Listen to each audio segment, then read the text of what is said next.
Marlee Liss, how are you doing up there in Canada? Hello, I'm good. I'm very excited for this interview. And like I was telling you before we hit record, I spent my morning with puppies. So I am Oh in my a God. fantastic mood. That's the best way you could possibly spend your morning. For those listening, I was greeted by the beginning of this interview by lots of farts from my dog. I just realized that sounded like they were coming from you, and that is not true at all. Good to No, spend. yes, my dogs have decided to add some sense to the room that I'm in, and so I'm also spending my morning with puppies, but in a different way. Yeah. Oh my Aw, gosh, man! So so that's lovely. yes, that's so exciting though. So you're getting a puppy. Yeah, we're gonna get a puppy, which I'm so excited about. These are so cute. Ah, oh my God, I'm so stoked for you. That's also like, have you had pets a lot throughout your life? I always like grew up with a family dog sort of thing. And then um I love them so much, and my partner is the biggest dog lover I have ever met in the world, and it's just, like, so sweet and wonderful to see that, so I'm excited about it. That's awesome. Because I was gonna say, especially with like the stuff we're gonna get into today and whatnot, having animals around for like post-traumatic events and stuff is so impactful. I have three dogs, and my emotional support dog of the three is not in the office right now. She's Mhm. also the youngest, so she's the most like anxious, and she's a golden retriever, so she's just all over the place. And I was gonna try to have her in here, but she was a little too stressed out, or maybe Aw, stressful. She is an emotional support dog in ways, and in other ways, she's the opposite. But that's our yeah. goal. Aw, that's so Yeah. sweet. No, it's so true, like, they can be so therapeutic and just, like, so regulating in so many ways and just little balls of love, so, Oh yeah. yeah. For sure, for sure. Well, Marlee, to start this, well, actually, before I get into that, do you want to tell the listeners a little bit about yourself, just kind of who you are and what you're doing? Yeah, for sure. So, my name is Marley. My pronouns are she, her. Yeah, I'm living in Canada. Some more humany things to start. I love dancing. I'm a Sagittarius and Me too. very. Oh, really? When's your birthday? December 12th. Oh my God, mine's December 11th. Oh my God. Wow. And we're both Jewish and we're both queer, and I'm super excited right Weird, now. Jewish. I know. Okay, so yeah, Sagittarius, um, very like sparkly femme, lesbian, Jewish person, somatic coach. So I studied somatic sex education, which we'll probably get into today, which I'm really passionate about. I'm also a survivor of sexual assault, and I do a lot of advocacy speaking work around that. And I've been able to share my story of restorative justice after sexual violence at many different campuses and conferences, and that's been really incredible.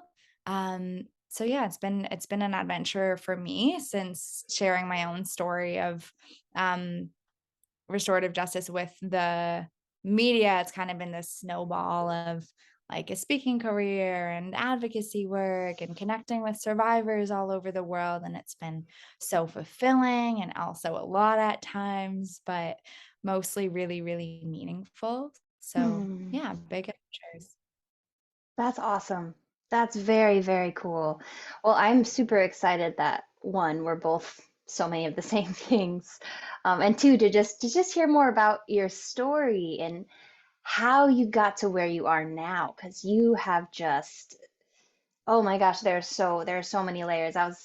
We were talking earlier about how typically when I'll ask to do an interview, I'll ask for the guest to send any kind of prior information or like writings, or if they've ever written books or been on other podcasts or anything for me to kind of like deep dive into before to know before to know where to kind of take the conversation or where to kind of like highlight. And Mhm. I just spent so much time going through your stuff because you've done so much, so much. So you are, I wrote it all down here, an award-winning, you gave the human human bio, and I'll give your like promo bio. Mhm. Award-winning speaker, restorative justice advocate, author, somatic coach, and lesbian Jewish feminist, which yay for all those things.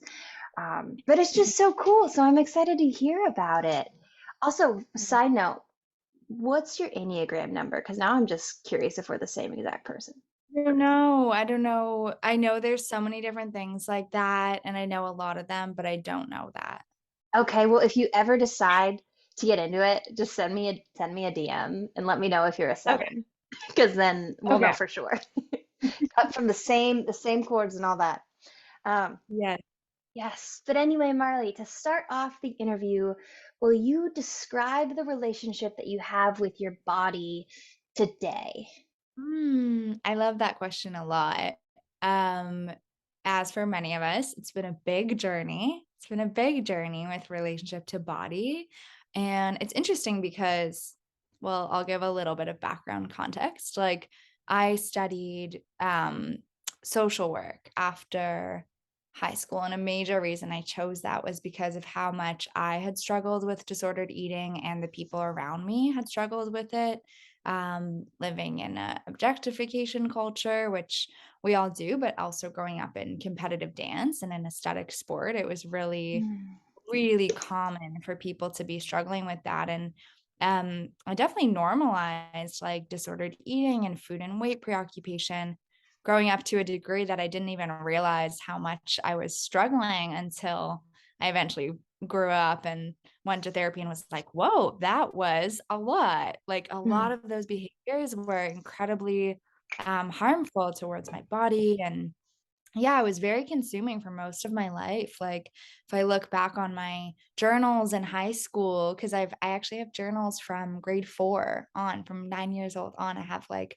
35 journals oh my of, God. which is so cool. But if I look Awesome. back at high school, it's like so much calorie counting and like Oh, dieting, and I'm just like, "Oh, little me, sending love."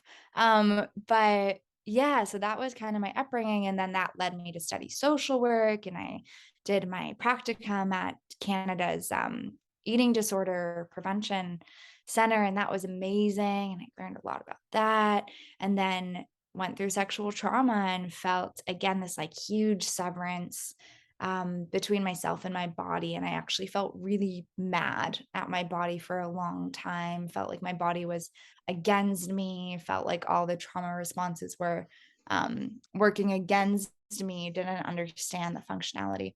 And since doing so much healing and so much learning around trauma and somatics and all of these things have really gained so much, not just compassion but appreciation for those mm. responses and for my body's like cues and instincts, and like the things that I used to find really annoying, like little twitches when I feel scared, I'm like, oh, this is just like information. So I feel like I'm recognizing my body's wisdom more than ever.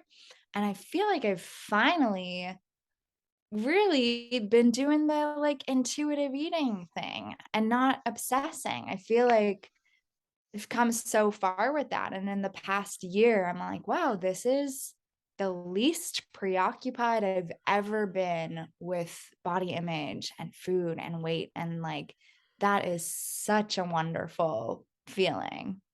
Oh, wow. That's very, very cool and encouraging to hear, especially when you get into like disordered eating stuff and eating disorder stuff. That's actually I started this podcast like the month after I discharged from an eating disorder treatment center. So a lot of like the heart of this is kind of started from that place of like realizing pretty much all the answers that I was looking for really all came back down to my relationship with my body and like the connection versus the disconnection and stuff. And so it's always really encouraging to hear that you found so much healing and intuitive eating and stuff like that, and how that's actually like become a cool part of your life. That's Yeah. awesome. So you're Yeah. saying you grew up with calorie counting. How did do you remember like how that kind of started? Comfortable with. Yeah.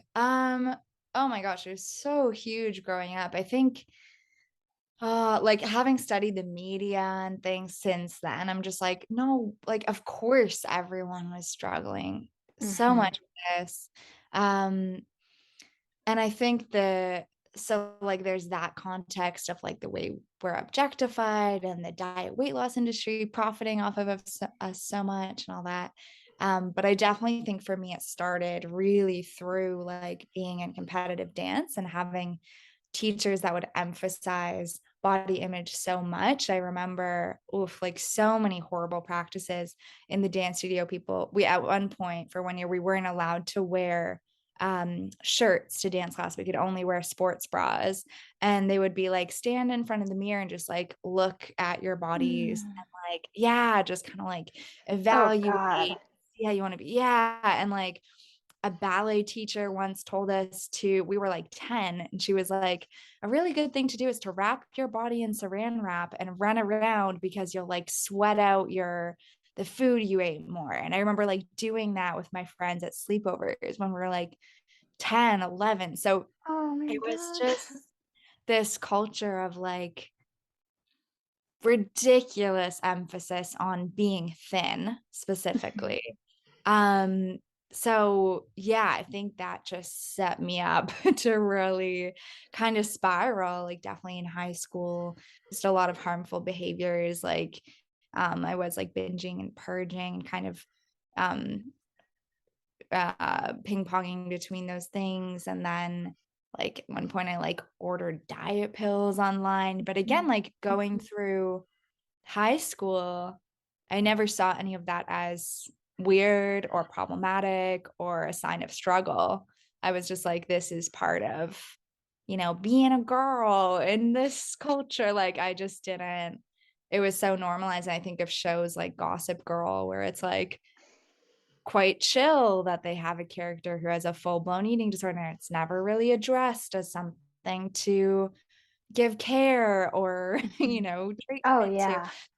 Yeah, so it wasn't until, like, my 20s when I went to therapy for sexual trauma that I started talking about some of those things, and therapist was like, "It sounds like you had, like, eating disorders growing up that were totally, like, untreated and neglected." I was like, "Wow, yeah, I totally did," and the more I thought about it, the more I just, like, unpacked that and, realized how it's not, um it's not just how it is to be Mhm. constantly consumed with, like, food and weight. That isn't, like, how we are meant to go through life. So it wasn't really till I understood that there were alternatives to that, that I was like, "Oh, I don't wanna live that way."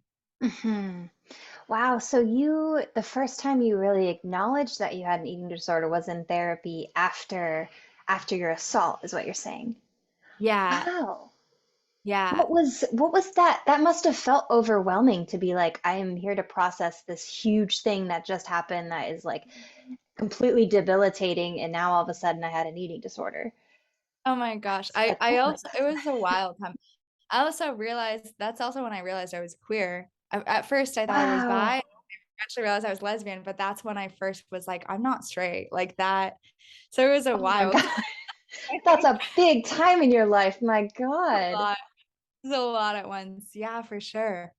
Um, you had asked like what was that like to Yeah, to navigate have that? so many like big things all of a sudden to process through. Yeah, it's so interesting because in a way, I mean, it was really, really, really challenging. That's like what I'll say first. I was in a very dark place after sexual trauma for maybe 1 to 2 years. I was really not in a good place. And I was very overwhelmed. And I remember with like queerness, for example, I was like, this is definitely a thing, but I cannot deal with it right now. And I remember kind of like putting it on a shelf and being like, I will come back to this. Like it was just Hmm. too much at once. Um, I would not be okay if not for supports and resources, including like therapy, support groups that I accessed, even just like certain podcasts and books that were really helpful. Um, but it was a lot. I had to like take a semester off of school. I had to not work for a bit. Um, I struggled a lot with panic attacks, and I feel like actually my relationship to food got even more complex after the trauma for a while, and that's kind of when I was like, this is something I need to address and talk about. Um, I feel like I was using like I said, I was very mad at my body after trauma, and I feel like I was using food as a way to, like, punish my body, or express my anger. I didn't know I wasn't, like, directing my anger in healthy places or expressing it in healthy ways, and I feel like I directed it towards my body. So, in some ways, it was so overwhelming, but then it was also an incredibly healing time as well because it led me to so many resources that I'd actually needed for, like, a really long time since I was young, but hadn't gotten. So, in a way, like, it did point me towards healing and recovery and resources that I'd been needing for a long time. Yeah. Yeah, that makes a lot of sense. It's so interesting because I back when I was in treatment, a lot of a lot of stories have very similar themes in them where someone was assaulted sexually and then different coping mechanisms, a lot of the time food became one of them, or uh gosh, I don't know, just like food seems to be a really, really, in a sense, helpful tool, seemingly helpful tool to kind of deal with that kind of thing. And so it's interesting because you're saying I guess like as a kid you wouldn't have known you had an eating disorder. You thought that was just normal, is what you're saying. Mhm. Yeah, Yeah. and so then finding out like language for what it was, and then it kind of you said became even more complex after talking about after your assault and stuff. Why do you think why do you think it we go to that kind of thing? Because I did something similar. Mhm. I grew up with weird food stuff, long story, but then after my assault when I was 17, that's when it went like really, really deep into eating disorder world. And I just like I hear that a lot. And so I'm wondering, what are your thoughts on that? Yeah. I was also just actually doing research on this, intersection, um, for this, like, survivor-based project that I'm helping with, but I think it's an intersection that doesn't get talked about enough, and I forget exactly where this statistic came from, but it was, like, a really high percentage, like 70% of, like, um, patients in eating disorder treatment had reported sexual abuse or like something really Hmm. high like that. Please don't Wow. like people should fact check that, but it was a really high correlation. Um, and I think there's a lot of potential reasons on a more like just us and our bodies and our survival mechanisms from that lens. And like it's an avenue for it's not true control, but like what feels like control at a time Hmm. when we're spiraling and we feel so powerless. It's like and we can't control the way other people are treating our bodies in the world. It's like, well, at least I control how I can treat mine. And in some ways that can feel um, supportive until it's not. So I Hmm. think that's a lens. And then I also think on a more cultural level, way down at the root of disordered eating, how we treat our bodies, how bodies are depicted in the media, how women are so objectified. Um, I think like the root of objectification lives in rape culture as well as like diet culture.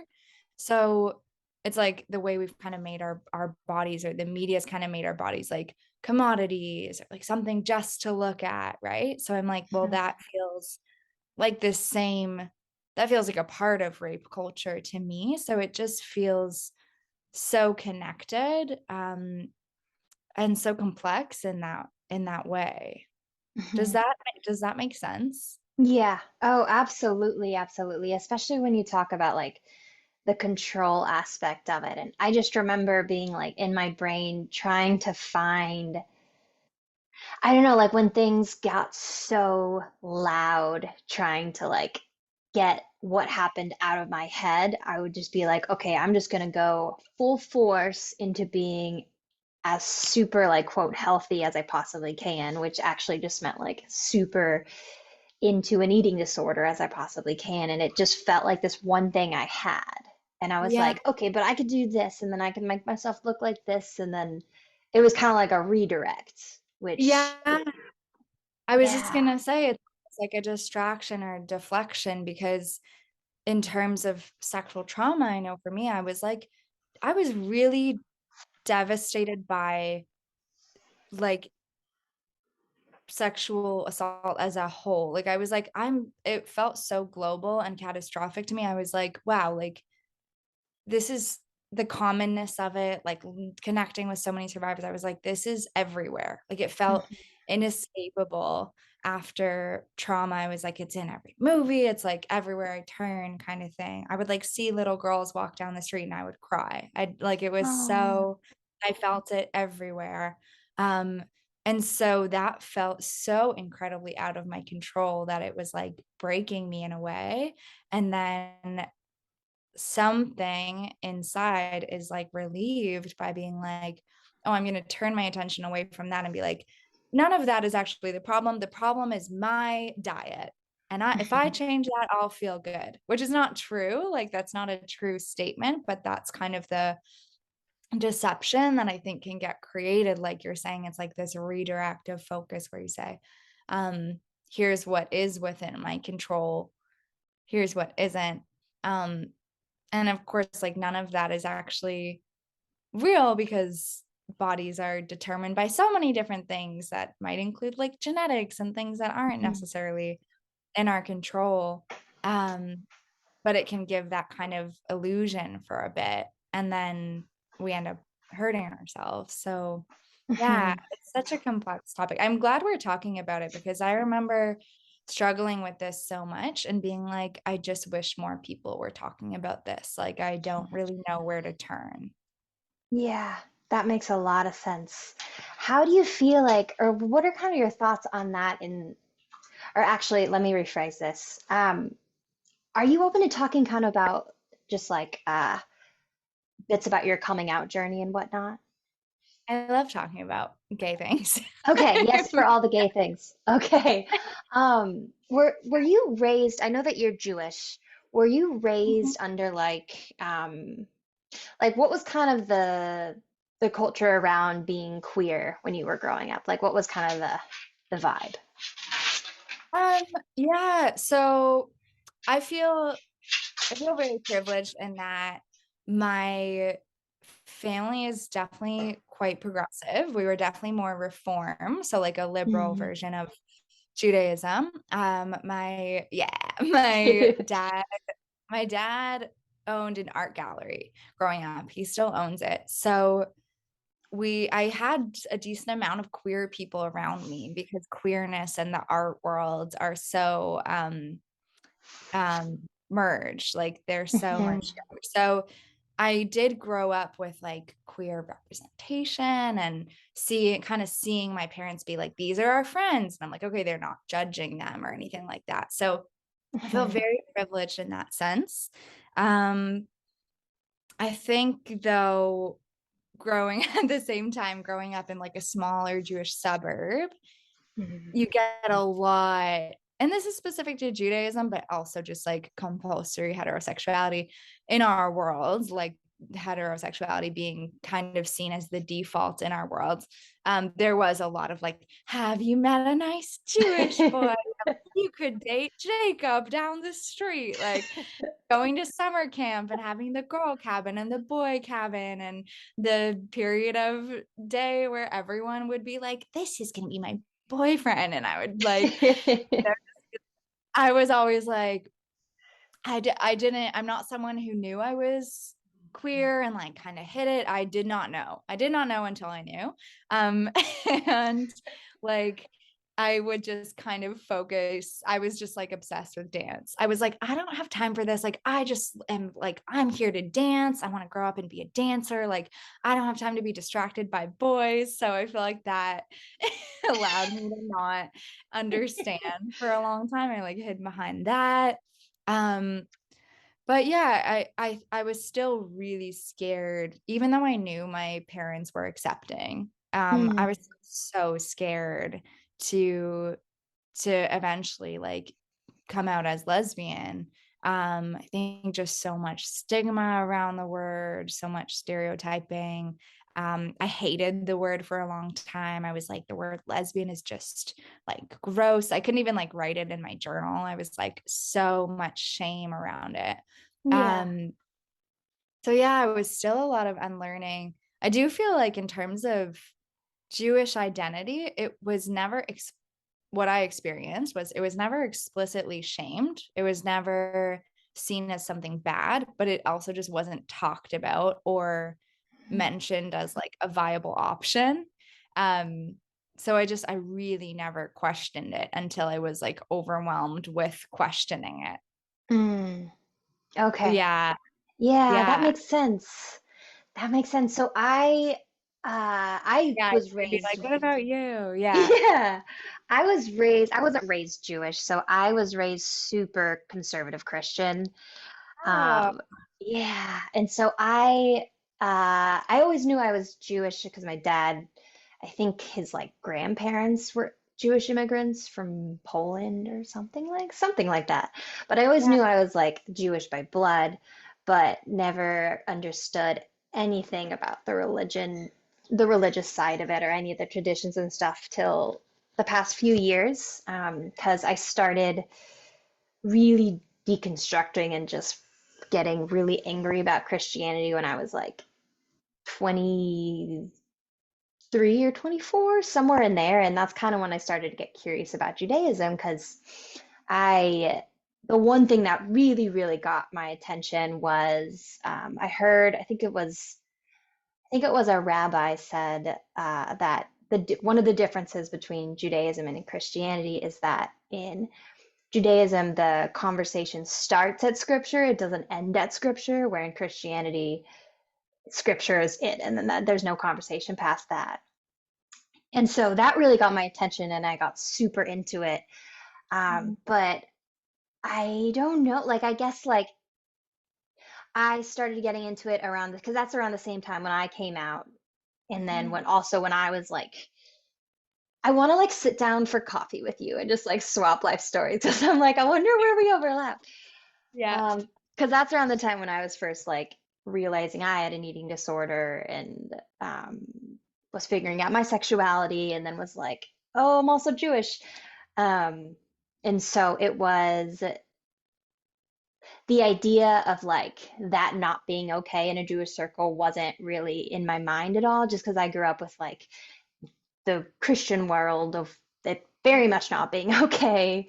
And so I grew up with a lot of shame around it, for multiple reasons, but I have talked with people in a similar way about growing up closeted, affecting their relationship with food as like um, an assault affecting someone's relationship with food. And I was just wondering if you had similar thoughts in that category, if you had any like, yeah, like what do you think about that?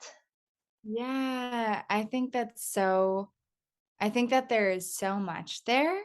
Hmm. Um, and it makes me want to like learn because like I said, I've like researched like sexual trauma and disordered eating and that link, but I'm like, oh, I'm curious about those links that you bring up of queerness. And I definitely think when I think back to little me, I always felt a little out of place. And again, it's easy to normalize certain things and be like, I'm awkward, I'm going through puberty, like everyone feels a little weird in their skin at this age. Mhm. Um, but maybe we don't realize we're feeling that for different reasons or to a different degree. So I definitely think that was a big factor. And it's interesting for me too because, I'm very femme, I'm very, like, a high femme, I wear pink all the time, I wear sparkles, like, all that stuff, and that's always been me, Mhm. and with the, like, stereotypes and kind of aesthetic we associate with lesbianism, there was no one in my life who was like, "Think you might be gay," like, and when I came out, nobody was like, "Oh, this, we knew all along." I didn't have any of that, um, so I think I also felt so far away from the potential of being queer for that reason. Um, so, I don't know. I don't know how much it played a role. I'm sure that it Mhm. did more than I realize. I'm like, I want to think about this more, but Yeah. I I didn't even realize that I wasn't comfortable in a heteronormative culture. Like I was so Mhm. far from that realization. But I was uncomfortable at the same Mhm. time. Yeah. Yeah, it's almost like survival instincts kicked in to just like not even think about it, to just be in it, just be straight so that there won't Yeah. be any Not problems. question. Yeah, Mhm. for I love sure. that. I love that point that you brought up about, Judaism and the invitation to, um, not have such fixed thinking, because I do love that about Jewish identity. I do love the embrace of, like, questioning things, asking questions, like, just because Hashem said this in the text doesn't mean that that's the last say ever. Like, how do you feel about that? I think that that kind of line of questioning and curiosity does bring us back to our own bodies where we're like, what am I feeling? So I Mhm. think connecting with that, no matter what your religion or culture is, like connecting with that more and more is so helpful. And I know for me, the more I unpack heteronormativity and the more I unpack like diet culture, the more it all brings me deeper into my own body where I say, wow, how the heck did I not notice these cues before? Like they're actually Mhm. huge once I pay attention. My attraction to my non-binary lesbian partner is like immense, and I'm like, "Is this what girls in high school were feeling towards boys?" Because I was not feeling so Me too. noticing my body cues, noticing my, like, somatic body cues more and more has been huge. I'm like, "Oh, actually, like, so much of the wisdom and the answers, like, I was looking for are actually here based on what Mhm. I'm feeling." Yeah. Oh my gosh, I love that. I love that so much. I love that and can relate so much to like, whoa, Yeah. what's my body say? I called it my lady boner the first time. I was like, oh, I really like my partner a lot. Yeah. Like, I hope she likes me too, because it was before we were dating, or it was when we like just met, and I was like, oh boy, this means something. Oh my gosh. Wow. So tell me more about your history with like or your background in like somatic healing, and I wrote the word down. Uh Somatic coach. Okay. Tell me like about being a somatic coach and kind of the things that you think about and talk about, and kind of what's helped Yeah. you out in the whole healing journey regarding that. Mhm. So I've been playing around more with, like, somatic educator or something like that, just because I'm not sure how I feel about the word coach and, like, the Mm. industry. I'm just reflecting and unpacking, like, my feelings towards the coaching world. But it started because I, first began kind of seeking somatic healing after sexual trauma because Mhm. I had studied, like I said, I was studying social work, so I was learning a lot about that. Um, I was learning a lot about, um, about like studying psych as well. So a lot of mind-based things, and those things were really, really, really helpful, but something was still missing for me in terms of my body and what my body was holding on to after trauma, and like the tension I was holding. And really, I mean, that trauma was so huge for me too, because it was the first time I realized that we can't just like mind over matter our way through life, because Mhm. as we've said, I'm a person who does a lot, and I'll do a lot, like, I'll all that stuff. Um, and I realized after this trauma that I don't have the option to push through. And that first happened because I was at first saying, I don't need to take time off school. This isn't something that's going to affect me too much. I like made that decision. I'm going to go back to school. And I started walking towards my classes, and I broke out in hives, and I had immense Mm. ringing in my ears. And then I eventually started like hyperventilating later on. I was like, oh, that was a panic attack. But at the time, I was like, this is insane. Like, am I having an allergic reaction to something? Like, what Mhm. is going on?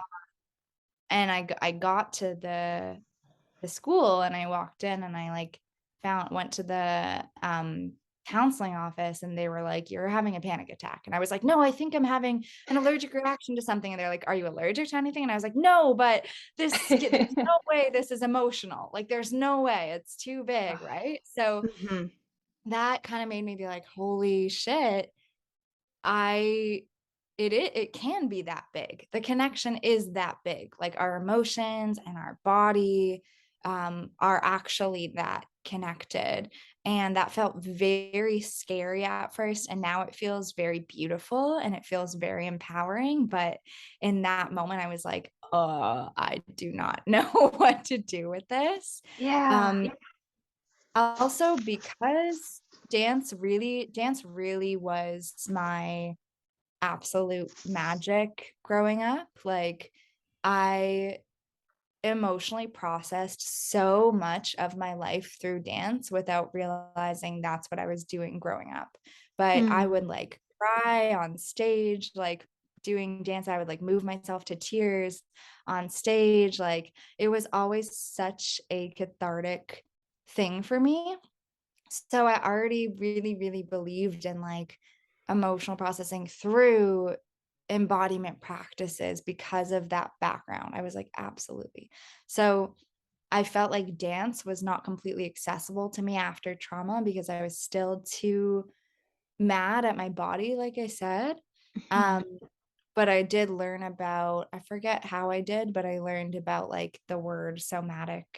Um, Healing, and I started seeking out, like, I started working with a therapist who would actually work with the body and say things like, okay, you're feeling a lot of anger, like, where are you feeling that in your body? And I had just never thought that way before. I was like, Yeah. I don't know, like, when I'm pissed off, like, I don't know. And then eventually I started to realize, like, oh, I feel it in my stomach. And if I just take a second to like kinda localize the emotion and breathe into that spot, like, something happens for me, whether it's crying or wanting to scream or wanting to, like, move my body. It was like, oh, the process happens through, um, that localizing. So, that did so much for me, and I loved that so much that I just got curious, and I signed up for a somatic, sex education. I think I read a few books first, but then I was like, I'm obsessed with this. This has helped me a lot. So I started studying somatic sex education through an institute, and I just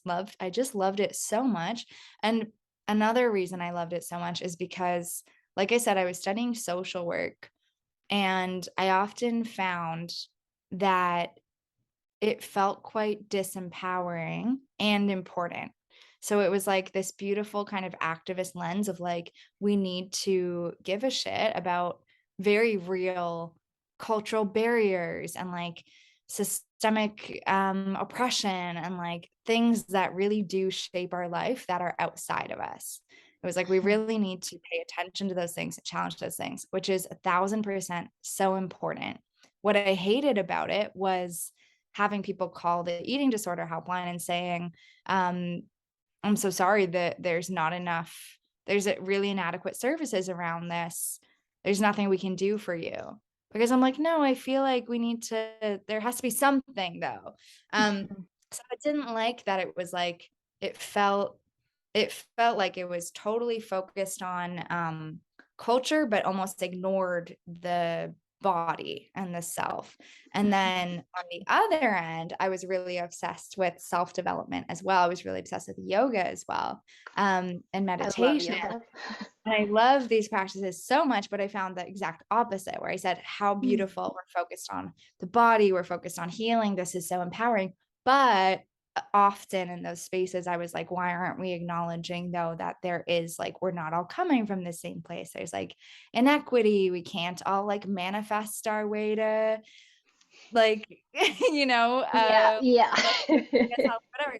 So when I found somatic practices and somatic sex education, I was like, like this is the balance of those things and the best parts of those things and the bridge of those things that I have been looking for so long, where we acknowledge that like our culture, our environment shapes us, but then we also shape our environment and our culture. So there's like agency and acknowledgement. And I was just like, oh my God, it's so beautiful and balanced and honest and empowering. It's not minimizing anything. Like it just felt really like a homecoming in a way. Mm. Wow. I don't think I've ever actually heard of somatic sex education. What is, Mhm. I feel like I'm about to learn so many cool things. What is that exactly? Yeah. So, I mean, so somatic, it like comes back to the word body. Like we're focused on the body. Um, And it really is like this like Western colonial thing for us to be like, we can heal everything through the way we think.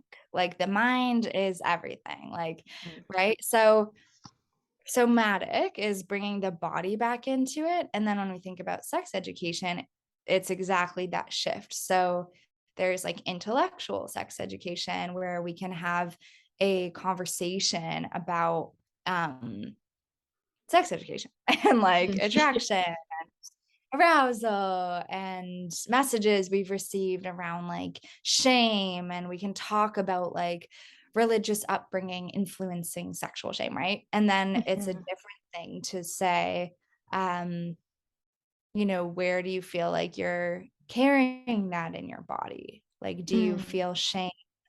It is shame expressing itself as like tension in your pelvis, and like is that causing you pain or discomfort, or is it severing you from pleasure, and like how can that shift? So it's really just bringing the body into the experience of transforming shame into something a lot more loving. And I think it's so beautiful because it's really, like we said before, it's putting your our own bodies um, front and center in that process. So for so many of us growing up, sex education might have been, oh, you were born a girl, you're gonna find a nice boy, here's what you're gonna do together, blah blah blah. Whereas somatic sex education says like, well, what is your body kind of directing you towards? Like what feels Mm. really expansive and empowering and loving for you, and what feels scary and what feels like you're just not interested at all, and how can you recognize those different cues? And I think that Mhm. it brings in this gorgeous spectrum of gender and sexuality where everything's possible and everything's valid. And that just feels like so, so beautiful to me. And it is actually rooted in queerness as well, because somatic sex education kind of started as a response to the AIDS crisis. And there was so much grief happening in the queer community at that time.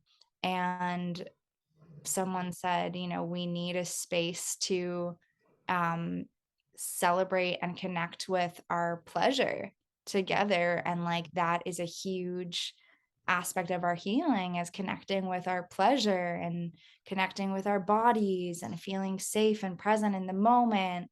So that's kind of where it came from, which is it's Mm. very beautiful. Yeah. That's awesome. I need to do like a deep dive into that world. So you're saying it's kind of like sex education with like your body as the teacher almost? Yeah, I think it just really guides you deeper and deeper into your body, and that eventually leads you to validate or act upon or create boundaries for yourself. Um, Even I was listening to a podcast on asexuality recently, and I'm definitely not an expert on asexuality, but I was just talking about how compulsory sexuality is a thing in our culture, like the demand to be sexual and the way that we kind of pathologize anyone who's not sexual, has no desire. We're like, well, something's wrong with you. We need to fix that. Hmm. But if we let our bodies lead, and someone genuinely feels that, eventually it's like it's learning to basically validate our instincts and our feeling over our conditioning, versus like so many of us have learned to do the opposite. So for so many of us, conditioning overrides our instinct, right? So for me, like the conditioning to be a straight girl and to be with like a man overrode my instincts, overrode what I was feeling, so that became louder than what my body was telling me, and I eventually said, "I don't know, maybe my body's wrong, and, like, this is the more valid thing." So somatic sex education is all about coming back to our bodies, regaining trust, um, learning to value our sense of safety more, because so many of us are constantly crossing our boundaries in order to fit in or to be accepted. And this is saying, like, no, your sense of safety and your pleasure really, really, really matters. Hmm. Yeah, that's very cool. Did that kind of happen? I'm assuming all this, you started kind of getting into this stuff in the midst of going to therapy after the assault, right? Mhm. Okay, so was somatic sex ed a big part of like your healing journey and learning how to feel safe in your own body and learning how to kind of like reclaim touch and whatnot and a lot of the things that you talk about, was that kind of like the roadmap for you? Yeah, I mean, it definitely came maybe about a year after trauma. I think for about a year, I didn't discover it yet. I was in more like conventional therapy, which was still really helpful. Like it was still really helpful. Um, but I think I'm trying to think of like when I would have discovered it, but I think it was about a year after trauma. And it felt like the second I discovered this, it was such a light bulb moment. And it was like, like of course our bodies are relevant to the conversation of trauma healing. Like, of course they Mhm. are. So yeah, I was kind of like you said, I was kind of like in love with it right away. I was like, wow, this feels like this missing piece, because it's one thing for me to talk about how angry I am while I sit on a couch and I'm really calm and I'm just like, yeah, I'm feeling really angry. And it's another thing for me to like smash a pillow till I cry, or Mm. like, walk really fast with angry music on and feel like my adrenaline race. Like these are different things that are happening, and one is like truly a process um rooted in embodiment, and one I feel is more talking about a process that needs to happen. Mhm. Yeah. Okay, that makes a lot of sense. That makes a Yeah. ton of sense. I'm always very interested in the whole somatic healing world. My all my therapy was mainly like EMDR stuff. So it was Mhm. very, which I loved EMDR. Well, in ways, EMDR was a bit of a nightmare in a lot of other ways, but it was always very much just like in my head. And I always was very curious when I would hear people talking about different types of somatic healing after trauma, because I felt like I was getting this like all the EMDR therapy, but then also at the same time learning about like my relationship with my body and like the connection there. And I feel like what you're talking about really mixes the two in a really, really Yeah. cool way. So Mhm. that's very cool. I have a couple more questions for you. The main one really is I'd love to hear, partially for, to be honest, for my own benefit, and then also for whoever's listening. But Yeah. what are ways that you like? You talk a lot about healing after sexual trauma and uh, I think you made a post we were talking about earlier about like tips that you said were examples from your partner about ways that they could show up for you there. I don't know if I'm asking this the right way. Do you understand what I'm asking? Yeah, it sounds like just like some tangible tips around reclaiming pleasure after trauma, whether that's Yes. solo or relationally. Yeah. Yes. Thank you for your help there. With words are hard sometimes. You're good, you're good. Um, yeah. So I guess I want to start with solo because I want to like include everyone. But I will Mhm. also add that I think relational healing doesn't have to just come through like a monogamous romantic partner. Like I think relational healing can happen in many different shapes, sizes, colors, like a friend, like whatever, so many different things. Mhm. But I think something that was really, really, really, or I know something that was really, really, really huge for me was kind of starting by creating a mindful pleasure practice. Um, and this is really, really, really not a rigid thing, but it's a really beautiful way to start. Letting your body cues be louder than your conditioning and all Mhm. that good stuff. So this is really just a practice where, and it's rooted in somatic sex ed, where first of all, you schedule out a time for yourself. It can be like maybe 20, if that doesn't feel accessible, like 10 to 60 minutes based on what feels good for you. You can set that time. So say I choose to do this practice once a week for 10 minutes. The act of just carving out that time already is so significant because we're undoing so much like capitalist culture, for example, that says don't put yourself before your work, like productivity, where and we're saying, no, actually, my pleasure, my healing really, really, really does matter. So there's already like something really powerful in that. If you schedule out that time, um, and you create like a loving context for yourself, something that helps you feel connected to pleasure. If that word feels too emotionally charged, maybe you choose a different word. Comfort, safety, enjoyment, relaxation. So you create context. Maybe that means lighting some candles. Maybe it means putting your phone on airplane mode. Maybe it means having a big water bottle beside you, lots of different things. And then you can like set an intention for it and say, I want to take the next 10 minutes to just relax a little more or be curious. And then you literally just ask, like, your body, what would help me connect with pleasure right now? Or, like I said, you can swap that word out, but I would ask, what would help me connect with pleasure right now? And you let your body answer really honestly. So for most of us, when we think of like self pleasure, we probably go right to like, oh, you mean masturbating to like climax with a vibrator? Maybe that is what this is for you. If it is, wonderful, great. But for a lot of us, it's going to be different things. So if I say, what's going to help me connect with pleasure right now? It might be lying down and listening to my favorite music for 10 minutes while I breathe really deeply and put my hand on my belly. It might be taking a bath. It might be meditating for 10 minutes. It might be dancing around. It might be giving myself a self massage. It might be eating pizza really slowly and enjoying it.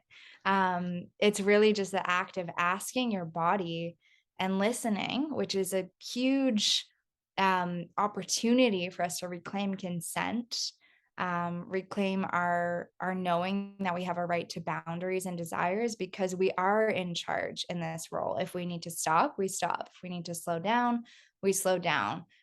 You're not committed to that act for the full 10 minutes either. If you start by getting your favorite vibrator because that feels good for you, and then halfway through, you're like, you know what, this is too much today. I actually need to just stretch my neck for the next 5 minutes, then that's what you do. So your body, your mind kind of start to be on the same page that my boundaries matter, my desires matter, my right to pleasure matters. I have many options in how I connect to pleasure.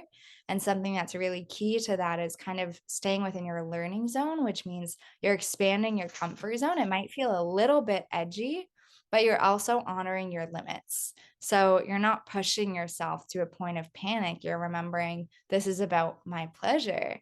So it really becomes such a gorgeous practice for reclamation. Um, and I think that that's such a beautiful one. I think you can incorporate a partner into that if you want. Maybe you're like, what would feel amazing for me for the next 10 minutes is my partner just like holding me in a hug, like you start to just get familiar with what feels good for your body. And it's really sweet in a way, which I think is a really special thing after trauma. A lot of us associate pleasure or touch or sexuality with something scary. And this is like a really sweet way of being like, yeah, let's really feel this out. Let's really take the time. Let's really see what feels like just enough. It almost makes me think of like Goldilocks trying all the what does she even do? She's the Think one about she like soup, porridge. something's too hot, something's too cold. But I think it's a similar thing where we give ourselves the time to like try some different things and be like, yeah, this is too much for me right now, and that's okay. Um, and I think that's really special. And I just think, I know I'm gone a tangent here, but I just think like healing after trauma can feel so heavy and hard and scary, and inviting pleasure into the process is such Mm. a loving thing to do for ourselves, and to acknowledge that pleasure looks and feels and is different for all of us in different moments. I love that. Pause 1 second. 1 second. Leo, wonderful, wonderful advice and things to say. And I love how you give that time span of like anywhere from 10 minutes to I think you said like an hour, just really whatever feels good for you and whatever that looks like. And that sounds so, it sounds very gentle in like Yeah. a perfect way. Yeah. Yeah, I love that so much about the somatic lens too, because I think so often we have a what do I need to fix and how do I do it mindset. And often Mhm. the somatic lens will say, wow, how beautiful that your body is doing its absolute best to protect you um, by doing that. Mhm. I'm sorry. He opened the door by himself. Leo. Okay, we're just gonna here so you could see what I'm dealing with here. Leo, come here, buddy. Can you see him? Yeah, it's so sweet. He's an old man. I'm so sorry. Leo, you're not a very good co-host right now. Can you lay back down, please? He is very talented when it comes to opening doors, and he let himself in, and I hope he was done outside. We'll find out later. Um, Yes. anyway, I'm so sorry. Would you mind repeating that last bit that you just said? If you remember what you said, my brain just went. No, you're good. Yeah, I was just saying, like, I think so often, even when I show up to my own therapy sessions and I share something that I'm dealing with or some trauma response or whatever, I kind of wait for this sort of shame-oriented response of like, how can we fix that? But so often the somatic lens is like, what do you think is the function of that? And then I'm off almost always, I'm like, I think it's just a way of trying to make me feel more safe or trying to protect me. And it's like, wow, well, then let's take a second to appreciate that response and like recognize the brilliance of it. And then go from a place of choice of, is that something I'm comfortable leaning into? Is that something I eventually want to change and adjust? um, but at the root of it is that kind of recognition of like care that our body is almost always going for. Mm. Oh my gosh. That feels like a big hug. Yeah, Listening it to that. does. It's just so good. It's so exactly what like exactly what the kind of thing you need when you are healing from trauma, because it so sounds so safe and so gentle and so non-judgmental and compassionate and just like very much just recognizing what your body is doing and how it's really trying to help you and how these things that I don't know, I know and I won't speak for everybody, but like feel shame or judgment over if it is something that has helped me distract myself, even something like an eating disorder, like it was helpful for you, so your body trying to help you at the time, even though it was actually harming you, it was trying to take care of you. And it just helps so much when it's healing the relationship between you and your body and stuff like that. And I just love it all so much. And I'm so happy that I found you on the internet and that I got to ask you all these things. I have one more question, and it's the most important question you're ever going to be asked. Ooh. Are you ready for it? Yeah. Okay. Would you rather uh would you rather be the host of a game show of Ooh. remind me what the kind of dog you're getting is? A mix of Oh, it's Pomeranian a and mix of Pomeranian, Shih Tzu, and Yorkie. okay. Would you rather be the host of a game show of it's a competition of Pomeranian Shih Tzu Yorkies, Okay. and it is do you remember that show on Nickelodeon? I think it was called Guts, where it was like this game show with like a bunch of kids. They had to go do this like I don't know. It was like Nickelodeon, so it wasn't really that scary, but just this intense stuff. It was like a bunch of races and a bunch of competitions and stuff. Do you know what I'm talking Okay. about? I don't, Okay, but I get the picture. you get the picture. Okay, so think of that in whatever way you're Okay. thinking of that, but with Pomeranian Shih Tzu Yorkies as the competitors, and you're hosting this, and it's like high stakes, Okay. and there's money involved.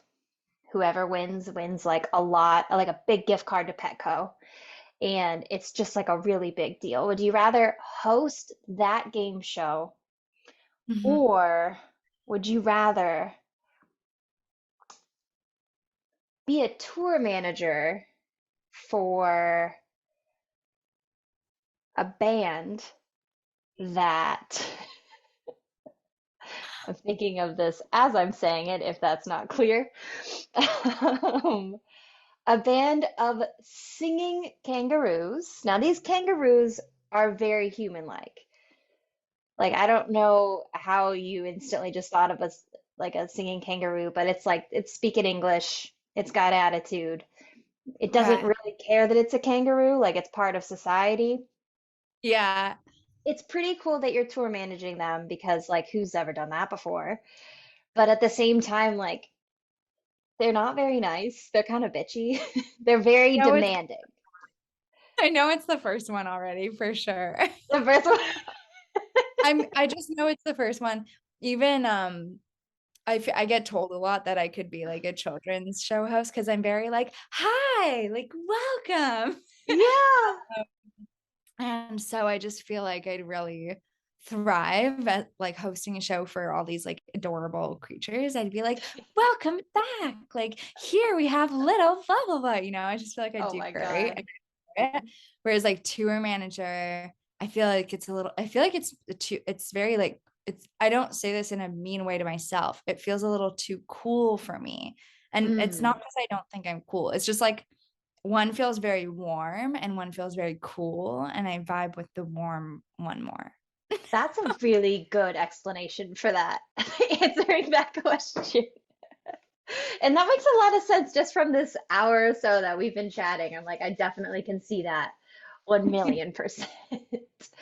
Oh my I gosh. Well, Marley, thank you so much for your time and for just opening up and sharing your wisdom and your experiences with me and with whoever ends up listening to this. How can we find you? Like, how can we get in touch with you on social media or if we wanted to look up your website? What's all your info?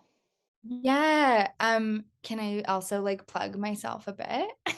Oh yeah, plug all about you here. How do we find you?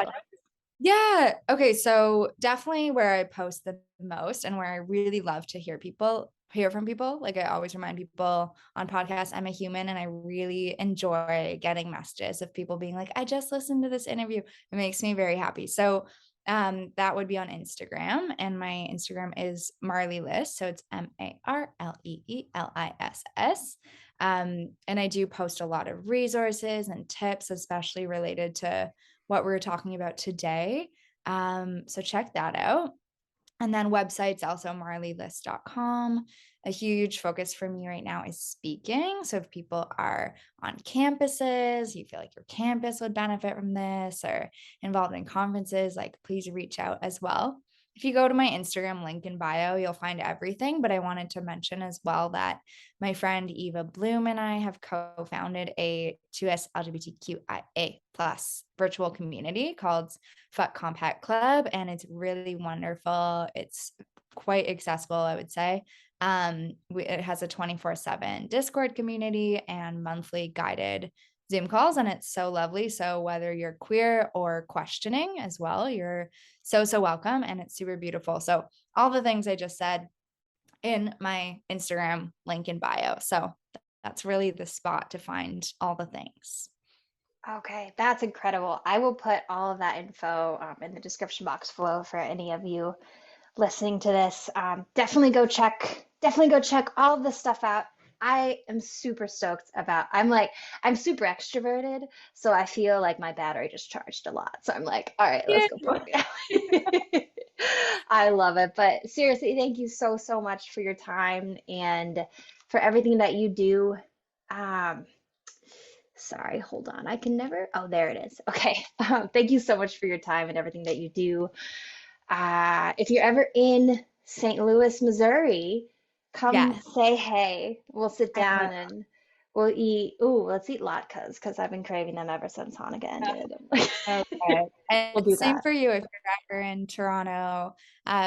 Please let me know and we'll hang out. And thank you so much for having me and like echoing right back. The work you've done is amazing. And like the glimpses of your story that I've learned are so amazing and inspiring. So thank you so much for existing and being you. Thank you. We'll see you soon.